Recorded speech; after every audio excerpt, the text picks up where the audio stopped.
первый раз вижу. Я прям минуту вернулся. Axı yağışla bir yerde o olmur. Hiç Neyse değiştiriblər her şeyi bizim iqlimdə. Ay!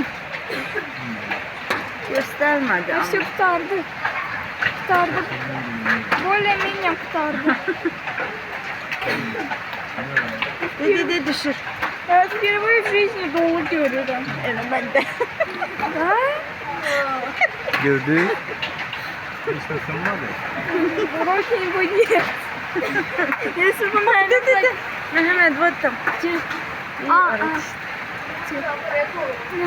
Если бы Мэлем на минуту, если бы Мэлем на минуту меня задержал, ведь уже долу Ой, yazıklar kim? Onda надо под навес быстро.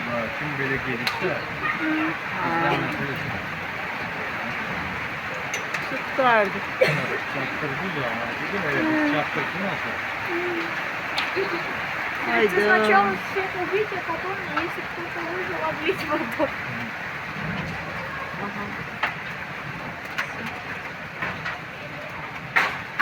O da düştü bir tane. tökülür. Orada ilişip kalmışlar bulutun içinde. Nasıl lazım o zaman özüne? Değil mi Mehmet? Orada biri düşüp başlankın Да, altında. Герен. Где там под şeyin altında da. Dedi bıttı.